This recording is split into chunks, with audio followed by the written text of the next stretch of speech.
ce qu'il faut retenir, ce sont les étapes du développement embryonnaire. On sait qu'il existe ici 3 étapes. Premièrement, la segmentation. Deuxième étape, c'est la gastrulation. Et troisième étape, c'est l'organogénèse. Il faut retenir ces 3 étapes-là. Premièrement, on va s'intéresser à la segmentation. La segmentation, elle se déroule après la fécondation, entre gamète mâle et gamète femelle, où on a la formation d'un œuf fécondé appelé un zygote.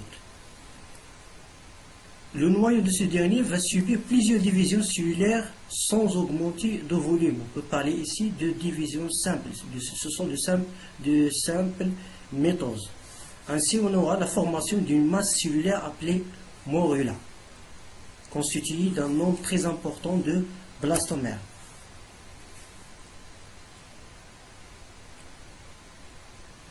À noter ici que la segmentation chez les ovipares, c'est-à-dire ce sont des espèces ou des êtres vivants qui pratiquent la covaison, l'initiation de la segmentation exige l'intervention de chaleur ou de la chaleur.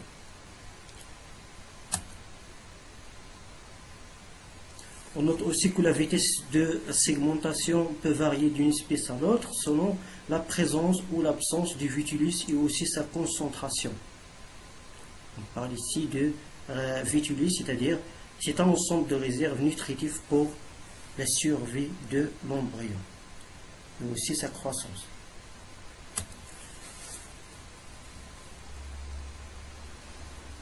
Et selon la présence ou l'absence du vitulus et sa répartition et aussi sa concentration, on distingue qu'il existe 5 types d'œufs. Premièrement, on a ici les œufs oligolycites. Se caractérisent par une concentration faible de vitulus, avec une répartition ou une dispersion égale. On parle ici d'une dispersion homogène. On trouve ce type d'œufs chez les échinodermes, exemple l'oursin de mer, qui se caractérise par une segmentation qui est égale. Le deuxième type d'œufs, c'est les œufs hétérolycites. Hétérolycites, c'est-à-dire ce terme désigne des œufs dont le vitulus est réparti de façon inégale. On parle ici d'une répartition qui est hétérogène.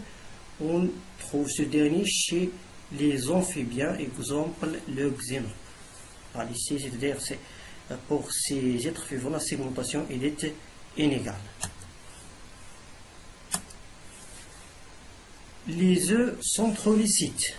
Les œufs centrolycites se caractérisent par la présence d'une quantité qui est moins importante du vitulus avec une répartition au centre. Ce type d'œuf se rencontre chez les insectes.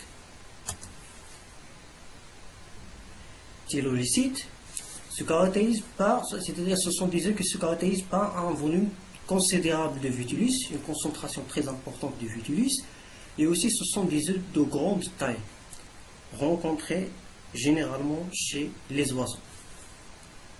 Exemple, la poule. Puis, dernièrement, on a les œufs halycites, se caractérisent par, c'est-à-dire ils ne contiennent pas de vitulus, l'absence de vitulus est rencontrée chez les mammifères dans l'homme. Ici, le placenta qui va remplacer le vitulus. Les types de segmentation. Il existe ici 2 types. Premièrement, la segmentation totale ou holoblastique.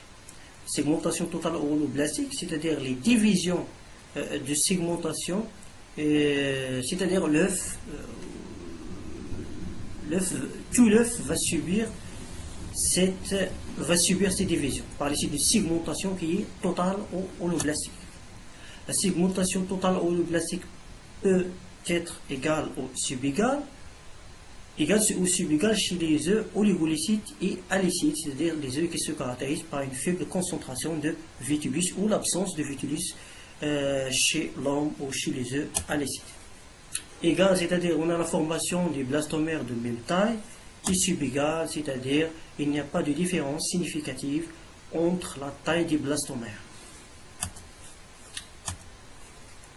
On parle aussi de la segmentation inégale chez l'œuf hétérolycite, par exemple chez les amphibiens, exemple logiquement. La segmentation inégale, c'est-à-dire les divisions de segmentation. Les divisions de segmentation, où elle est liée à la concentration inégale du vitulus. C'est-à-dire le pôle animal va contenir, ou il contient une faible quantité de vitulus. On parle ici d'une répartition qui est graduée, une faible quantité de vitulus au niveau du pôle animal et une grande quantité de vitulus au niveau du pôle végétatif. Le deuxième type de segmentation, c'est la segmentation partielle ou méroblastique. C'est-à-dire les divisions de segmentation ne concernent pas la totalité de l'œuf. Et qui peut être discoïdal chez l'œuf thylalycite, c'est-à-dire ne concerne que le disque germinatif, exemple chez les oiseaux. On parle ici, le disque germinatif c'est un point rouge localisé à la surface du vitulus. Au superficiel, chez l'œuf centrolycite pour les insectes. C'est-à-dire discoïdal chez l'œuf thylalycite ne concerne que le disque germinatif, exemple chez les oiseaux. Superficiel chez l'œuf centrolycite pour les insectes. Après la segmentation, c'est-à-dire après la formation de la masse morula qui est constituée d'un nombre très important de blastomères, et avant la gastrulation, on a une étape, c'est la blastulation, c'est la formation d'une cavité blastocèle. Cette cavité blastocèle se forme grâce à l'écartement entre les blastomères. يعني غتشوفوا هادشي في الكور ديال مسيو العامري هو اللي غيوريكم كيفاش هاد لا كافيتي بلاستوسيل se forme. C'est-à-dire il se forme grâce à l'écartement entre les blastomères et qui peut se faire par l'intervention de l'eau, exemple au niveau de l'œuf des oiseaux ou aussi des reptiles, car il est constitué de jaune d'œuf et le blanc d'œuf. Le blanc d'œuf il contient une concentration très importante d'eau et qui va intervenir au cours de l'écartement entre les blastomères et la formation d'une cavité blastocèle. Pourquoi la formation du site cavité blastocèle? Premièrement et dernièrement, c'est de mieux entrer ou de se préparer à la deuxième étape de la forme de développement embryonnaire qui est la gastrulation. La deuxième étape, c'est la gastrulation. La gastrulation, il correspond à la seconde phase du développement embryonnaire, où on assiste à la mise en place du feuillet embryonnaire. Enfin, on parle ici d'un feuillet externe, c'est l'ectoblaste, un feuillet intermédiaire, c'est le mésoblaste, et un feuillet interne, c'est l'endoblaste. Chez les espèces diploblastiques, c'est-à-dire diploblastiques, il contient deux feuillets, l'endoderme et l'ectoderme. Tandis que triploblastiques, ils ont trois feuillets, l'endoderme, le mésoderme et l'ectoderme. Le mésoderme entre l'endoderme et l'ectoderme. La gastrulation peut se faire selon deux modalités.